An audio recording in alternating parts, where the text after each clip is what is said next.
La mayoría de los matanceros que cruzan por la antigua calle Gelabert o en Milanés desconocen que en el número 4 de esa vía, a pocos pasos del Museo Palacio Junco, nació una de las figuras cumbres de la cultura cubana, patriota que siempre llevó consigo en su vida y triunfos su condición de cubano y matancero. No obstante, los muchos honores que cosechó y una breve tarja de bronce da fe que en esa casa vio la luz José White Lafitte, músico insigne y violinista excepcional, de quien José Martí dijera: White no toca, subyuga. Cuanto quepa de alabanza, White lo merece. Cuanto de arte quepa, White lo tiene.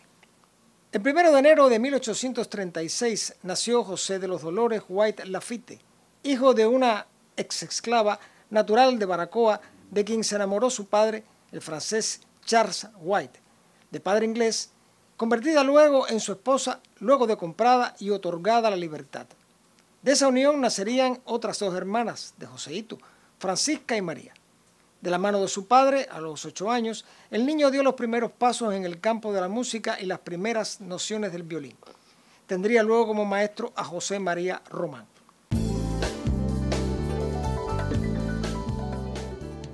En Matanzas, White despunta como un músico notable dirigiendo orquestas populares. En un excelente libro, a propósito de su biografía, la investigadora francesa Sabine Fac de Axier apunta que el artista entendió la necesidad de no separar la música clásica de la folclórica, detalle que luego tendrá presente en sus múltiples y fecundas composiciones. En poco tiempo, la orquesta de White era la mejor de Matanzas y ya dominaba las complejidades del violín antes de partir para Francia, la que será su patria de adopción, donde entre 1856 y 1858 es alumno de Delphin Allard y asombra en el Conservatorio de París por su impecable ejecución que elogia y felicita Giacomo Rossini. Conoce e intima con Camille Saint-Saëns y debe regresar a Cuba por la enfermedad y agravamiento de su padre, quien muere en sus brazos el 4 de febrero de 1859. Antes de lo que será el gran salto definitivo del artista a Europa, ya el joven músico había hecho recorridos por la isla. Para 1860 ofreció un concierto en el Teatro Tacón, en La Habana, y da sus últimos toques a su Bella Cubana, emblemática composición que dedica a la cubana Gertrudis Gómez de Avellaneda, cuando el 27 de enero de ese año es coronada en Matanzas, luego de 23 años de ausencia de Cuba.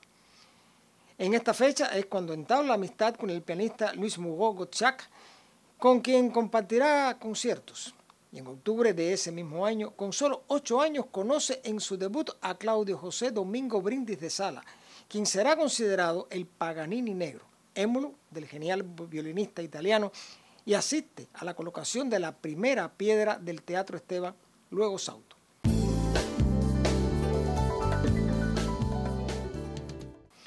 En 1861, José White regresa a París. La bella capital de los franceses está transformada. Aparece el alumbrado eléctrico en las calles, aumenta la población, hay más coches y la vida cursa mucho más aprisa. La familia que el joven lleva consigo se instala en la calle Say, número 9. Es el tiempo de interactuar con la bohemia francesa. Charles Baudelaire, Alphonse Daudet, Émile Zola, Camille Corot o Gustave Doré son, entre otros, los hombres que conducen el ambiente artístico parisino. White interpreta a Handel, Bach, Mozart, Haydn, Beethoven, con singular maestría, que en la prensa especializada los críticos elogian. Viaja a España en 1862 y toca ante la reina Isabel II, y además se relaciona con la familia del emperador Napoleón III.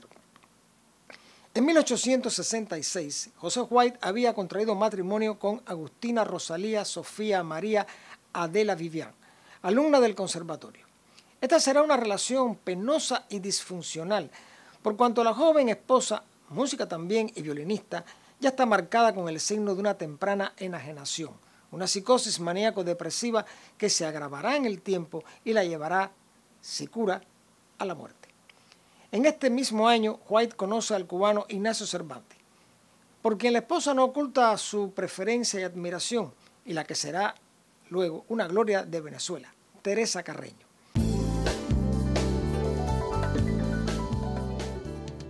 En 1868 es un año de grandes acontecimientos. En México es fusilado Maximiliano de Austria por los patriotas mexicanos y Garibaldi avanza en Italia para consolidar la unidad nacional.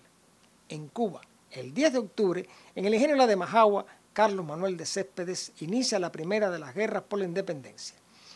En el plano personal, White recibe el nombramiento de caballero de la Real Orden de Isabel la Católica.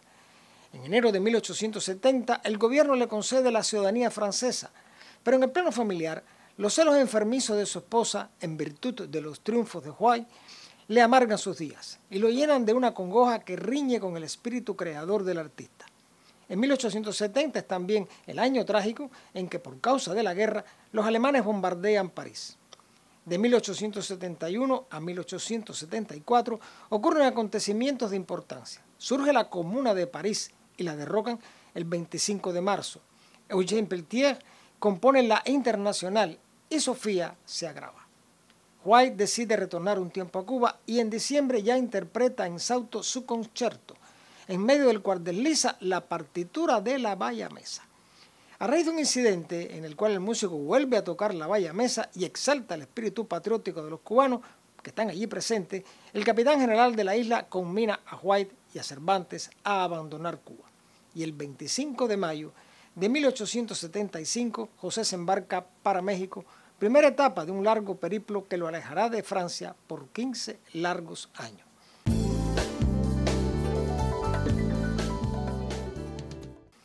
En octubre de 1875, White está en Nueva York, donde se reúne con su esposa. Las escenas violentas se repiten y Sofía regresa a Francia. Ya no se volverán a ver más y el artista piensa en el divorcio.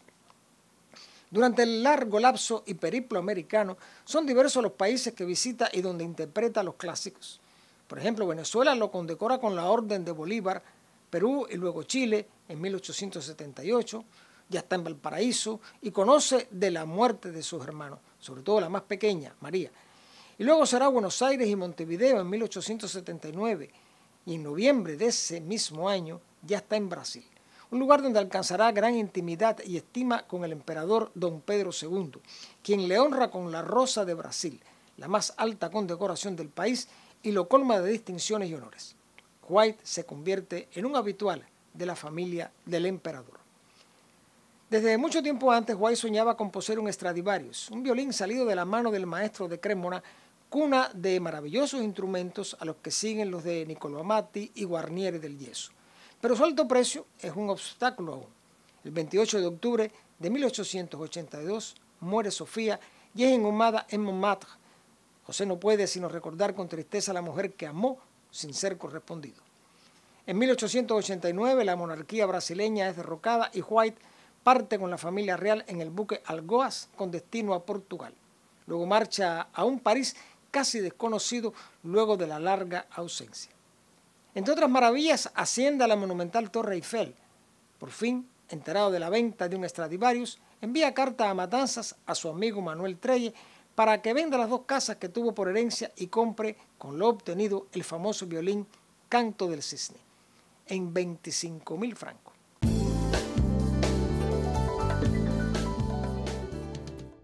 La reina Victoria lo invita a Londres y en 1895 White está en Roma y de allí, para su sorpresa, el Santo Padre lo ordena comendador de la Orden de San Silvestre.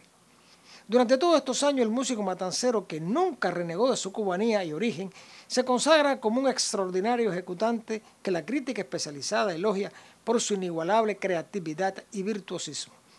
Los hechos de Cuba lo conmueven. Mueren Dos Ríos, José Martí y el año siguiente Antonio Maceo. Piensa peligrosa la condición de una Cuba anexada a los Estados Unidos.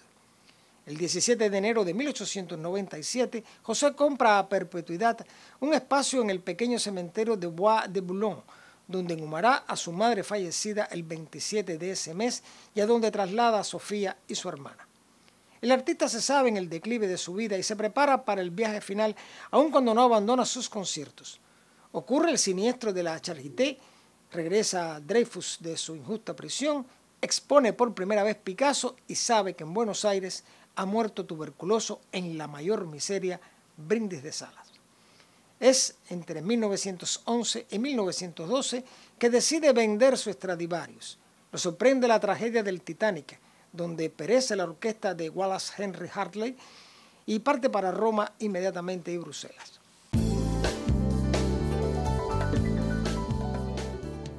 En 1916, ya sabedor de su ancianidad, en la plenitud de sus facultades, José Huay hizo su testamento. A Matanzas legó el busto ejecutado por Bernardelli, que se expone hoy en la sala que lleva su nombre, y un retrato al óleo de Hernández Giró. En 1914 estalla la guerra, aviones alemanes bombardean París y en Rusia estalla la Revolución de Octubre. Es una época convulsa en un mundo que se transforma y en el que incluso el mismo arte se habrá de subordinar a los cambios que definen los nuevos tiempos. El 12 de marzo de 1918, a las 2:30, pasado meridiano, fallece en su domicilio de París José Huay. Toda la prensa francesa le dedicará emotivos comentarios para quien compartió su vida entre Francia como patria adoptiva y la que lo vio nacer, ya convertida en república y a la que no volvió. En Matanzas, el periódico El Imparcial le dedicó al coterráneo un escueto obituario. La sala matancera que lleva su nombre está requerida de magnificar al hijo ilustre más allá del busto que preside el salón donde se encuentra, porque la segunda de las muertes del hombre es la desmemoria o el olvido.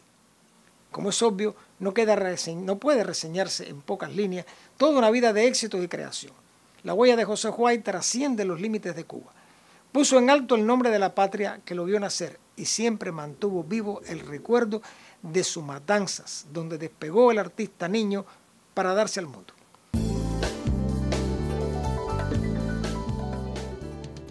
Los invito y los convoco para un nuevo encuentro con la historia y el recuerdo, porque la memoria es la dueña del tiempo.